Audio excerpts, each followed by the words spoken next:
IPL 2026ರ ಆರಂಭಕ್ಕೆ ದಿನಗಳಲ್ಲಿ ಶುರುವಾಗಿದೆ.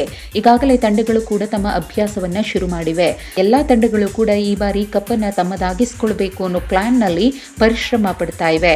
ಅದರಲ್ಲೂ ಚೆನ್ನೈ ಸೂಪರ್ ಕಿಂಗ್ಸ್ ತಂಡ ಮತ್ತೊಮ್ಮೆ ಪ್ರಶಸ್ತಿಯನ್ನ ಗೆಲ್ಲುವ ಪ್ಲಾನ್ ಮಾಡಿಕೊಂಡಿದೆ. ಹಾಗಾಗಿನೇ ತಮ್ಮ ತಂಡಕ್ಕೆ ಬ್ಯಾಟರ್ ಮತ್ತು ಬೌಲರ್ಗಳನ್ನ ಭಾರಿ ಮೊತ್ತ ನೀಡಿ ಖರೀದಿ ಮಾಡಿದೆ. ಈ ಬಾರಿಯ ಐಪಿಎಲ್ನಲ್ಲಿ ಚೆನ್ನೈ ಪರ ಮೊದಲ ಬಾರಿ ಯಾರ್ಯಾರು ಕಣಕ್ಕಿಳಿತಿದ್ದಾರೆ ಅನ್ನೋದನ್ನು ನೋಡೋದಾದ್ರೆ ಪ್ರಮುಖವಾಗಿ 5 ಆಟಗಾರರ ಪಟ್ಟಿ ಇಂತಿದೆ. ಸಂಜು ಸ್ಯಾಮ್ಸನ್ ಈ ಬಾರಿ ಹಳದಿ ಜೆರ್ಸಿಯಲ್ಲಿ ಕಾಣಿಸಿಕೊಳ್ಳಲಿದ್ದಾರೆ. ಅಂದ್ರೆ ಚೆನ್ನೈ ಸೂಪರ್ ಕಿಂಗ್ಸ್ ಪರ ಆಡಲಿದ್ದಾರೆ. ಅವರ ಆಟವನ್ನ ಕಣ್ತುಂಬಿಕೊಳ್ಳುವುದಕ್ಕೆ ಚೆನ್ನೈ ಸೂಪರ್ ಕಿಂಗ್ಸ್ ಫ್ಯಾನ್ಸ್ ಕಾಯ್ತಿದ್ದಾರೆ. ಸದ್ಯ ಟಿ20 ವಿಶ್ವಕಪ್ನಲ್ಲಿ ಸಂಜು ಸ್ಯಾಮ್ಸನ್ ಅವರ ಆಟ ಹೇಗಿತ್ತು ಅನ್ನೋದನ್ನ ನಾವು ನೋಡಿದ್ದೀವಿ. ಅದೇ ಆಟವನ್ನ ಚೆನ್ನೈ ಸೂಪರ್ ಕಿಂಗ್ಸ್ನಲ್ಲೂ ಕೂಡ ಮುಂದುವರಿಸಲಿ ಅನ್ನೋದು ಅಭಿಮಾನಿಗಳ ಆಶಯ. ಸಿಎಸ್ಕೆ ತಂಡವು ಸಂಜು ಸ್ಯಾಮ್ಸನ್ ಅವರನ್ನ ರಾಜಸ್ಥಾನ್ ರಾಯಲ್ಸ್ನಿಂದ ಖರೀದಿ ಮಾಡಿದೆ. ಹೀಗಾಗಿ ಇದೇ ಮೊದಲ ಬಾರಿಗೆ ಐಪಿಎಲ್ನಲ್ಲಿ ಚೆನ್ನೈ ಪರ ಸಂಜು ಆಡುತ್ತಿದ್ದಾರೆ.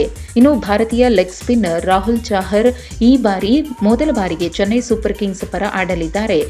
ಇವರನ್ನ ಹರಾಜಿನಲ್ಲಿ ಸುಮಾರು 5.20 ಕೋಟಿ ನೀಡಿ ಖರೀದಿ ಮಾಡಲಾಗಿದೆ. ಇವರ ಸೇರ್ಪಡೆ ಕೂಡ ಚೆನ್ನೈ ಸೂಪರ್ ಕಿಂಗ್ಸ್ಗೆ ಪ್ಲಸ್ ಆಗಲಿದೆ. ಇನ್ನು ದೇಶೀಯ ಟೂರ್ನಿಗಳಲ್ಲಿ ಅಬ್ಬರದ ಆಟವಾಡುತ್ತಿರುವ ಸರ್ಫರಾಜ್ ಖಾನ್ ಅವರು ಚೆನ್ನೈ ಸೂಪರ್ ಕಿಂಗ್ಸ್ ತಂಡ ಪರ ಮೊದಲ ಬಾರಿಗೆ ಕಣಕ್ಕಿಳಿಯಲಿದ್ದಾರೆ. ಸರ್ಫರಾಜ್ ಈ ಹಿಂದೆ ರಾಯಲ್ ಚಾಲೆಂಜರ್ಸ್ ಬೆಂಗಳೂರು ತಂಡದ ಪರ ಆಡಿದ ಅನುಭವ ಇದೆ. ಇನ್ನು ನ್ಯೂಜಿಲೆಂಡ್ನ ವೇಗದ ಬೌಲರ್ ಆಗಿರುವಂತಹ ಮ್ಯಾಟ್ ಹೆನ್ರಿ ಕೂಡ ಸಿಎಸ್ಕೆ ತಂಡದ ಪರ ಬೌಲ್ ಮಾಡಲಿದ್ದಾರೆ. ಇವರು ತಮ್ಮ ಶಿಸ್ತುಬದ್ಧ ಬೌಲಿಂಗ್ಗೆ ಹೆಸರುವಾಸಿಯಾಗಿದ್ದು ಚೆನ್ನೈ ತಂಡ 2 ಕೋಟಿ ನೀಡಿ ಸೇರಿಸಿಕೊಂಡಿದೆ.